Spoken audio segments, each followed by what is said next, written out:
दोस्तों, कहानी की शुरुआत होती है आसमान की हज़ारों फीट ऊंचाई पर, जहां एक पैसेंजर प्लेन बादलों को चीरता हुआ अपनी मंजिल की तरफ बढ़ रहा होता है।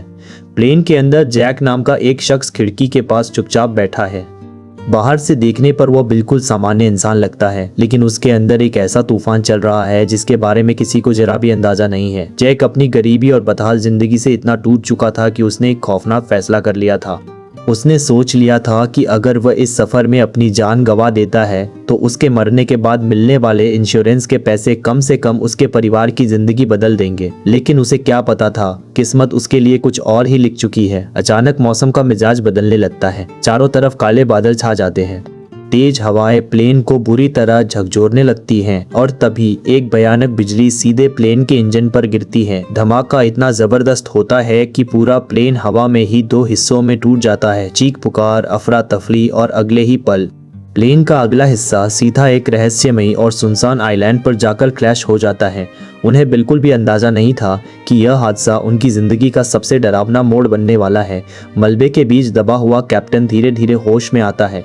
गिरने की वजह से उसकी हालत बेहद ख़राब हो चुकी थी। वह दर्द से कराहते हुए पायलट से कहता है, जल्दी रेडियो ढूंढो, किसी भी तरह रेस्क्यू टीम को सिग्नल भेजो। पायलट बिना एक सेकंड गवाए रेडियो तलाशने निकल पड़ता है, लेकिन रेडियो ढूंढते ढूंढते अचानक उसे अपने पैरों के पास अजीब सी सरसराहट सुनाई देती है, जैसे कोई भारी चीज किसी को घसीट रही हो। वह धीरे धीरे नीचे देखता है और अगले ही पल उसके चेहरे का रंग उड़ जाता है, क्योंकि जमीन पर एक बहुत ही विशाल सांप की ताज़ा उतरी हुई खाल पड़ी थी और उसके आसपास बड़े बड़े टूटे हुए अंडे बिखरे हुए थे। वह अभी यह समझने की कोशिश ही कर रहा था कि आखिर यहाँ हुआ क्या है। तभी घने जंगल के अंदर जोरदार हलचल शुरू हो जाती है। पेड़ बुरी तरह हिलने लगते हैं, मानो कोई बहुत बड़ा राक्षस उनकी तरफ बढ़ रहा हो, और अगले ही पल अंधेरे जंगल से निकलकर एक विशालकाय सांप उसके सामने आ खड़ा होता है।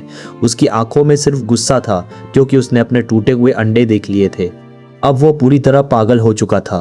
बेचारा पायलट कुछ समझ पाता उससे पहले ही वह विशाल सांप एक ही झटके में उसे जिंदा निगल जाता है। अब कहानी का दूसरा हिस्सा शुरू होता है। प्लेन का पिछला हिस्सा भी उसी रहस्यमयी आइलैंड पर गिरा था। खुशकिस्मती से जैक समेत कुछ लोग जिंदा बच जाते हैं। जैसे ही वे लोग मलबे से बाहर निकलते हैं, उनके होश उड़ जाते हैं, क्योंकि ये कोई साधारण जंगल नहीं था। यहाँ के पेड़ पौधे तक अजीब थे। कुछ पौधे तो इंसानों को देखकर ऐसे हिल रहे थे मानो वे भी जिंदा हो। यह नज़ारा देखकर हर कोई डर जाता है। इसी दौरान जैक की नज़र एक लड़की पर पड़ती है। उसका दोस्त प्लेन के मलबे में बुरी तरह फंसा हुआ था। वह उसे निकालने की कोशिश कर रही थी, लेकिन तभी ऊपर से लोहे का एक भारी टुकड़ा उनके ऊपर गिरने वाला होता है। जैक बिना कुछ सोचे दौड़ पड़ता है और आखिरी सेकंड पर दोनों की जान बचा लेता है। अब सभी लोग रेस्क्यू टीम से संपर्क करने की कोशिश करते हैं, लेकिन उनका हर प्रयास बेकार साबित होता है। उस पूरे जंगल में सिग्नल का नामो निशान तक नहीं था। अब हर किसी के मन में सिर्फ एक ही सवाल था, क्या वे कभी इस आइलैंड से जिंदा निकल भी पाएंगे। तभी टिम नाम का एक आदमी सबको समझाता है। वह कहता है, अगर हम यहीं रुके रहे तो जिंदा नहीं बचेंगे। हमें किसी भी तरह प्लेन का अगला हिस्सा ढूंढना होगा। वही रेडियो मिलेगा और वही हमारी आखिरी उम्मीद है। सब लोग उसकी बात मान लेते हैं, लेकिन तभी एक आदमी रास्ते में लगा एक अजीब सा फल तोड़ लेता है। जैसे ही वो उसे खाने जाता है, धड़ाम, वह फल बम की तरह फट जाता है। उसके अंदर मौजूद जहरीला एसिड सीधे उसके चेहरे पर गिरता है। वह दर्द से तड़पने लगता है और कुछ ही सेकंड में वही दम तोड़ देता है। यह मौत इतनी दर्दनाक थी कि बाकी लोगों की रूह कांप उठती है। इसी बीच एक और आदमी दूर पहाड़ी की तरफ इशारा करता है। वह कहता है, देखो वहाँ धुआं उठ रहा है। हो सकता है प्लेन का अगला हिस्सा वही गिरा हो। अगर हमें बचना है तो वही पहुँचना होगा। सबके अंदर उम्मीद की एक छोटी सी किरण जाग जाती है। लेकिन जैसे ही वह आदमी आगे बढ़ता है, अचानक जमीन के नीचे से एक राक्षसी पौधा निकलता है और उसे जिंदा ही अपने अंदर निगल जाता है। उसकी चीखें पूरे जंगल में गूंज उठती है। उसकी हड्डियां टूटने की आवाज़ सुनकर बाकी लोगों के पैरों तले जमीन खिसक जाती है। अब सभी समझ चुके थे, अगर वे एक सेकंड भी यहाँ रुके तो यही पौधे उन्हें भी जिंदा खा जाएंगे। बस फिर क्या था, हर कोई अपनी जान बचाने के लिए अंधाधुंध भागने लगता है। चारों तरफ चीखे, भागते लोग और उनके पीछे मौत बनकर खड़े वे राक्षसी पौधे।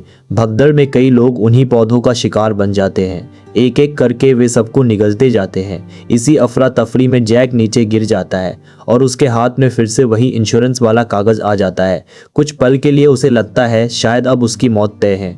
वह खुद ही उन राक्षसी पौधों के सामने जाकर खड़ा हो जाता है, लेकिन ठीक उसी वक्त एक लड़का दौड़ता हुआ आता है और आखिरी पल में जैक की जान बचा लेता है। किसी तरह बचे हुए लोग वहां से भागते हुए एक नहर के किनारे पहुंच जाते हैं। अब हर कोई बुरी तरह थक चुका था, डर उनके चेहरों पर साफ दिखाई दे रहा था।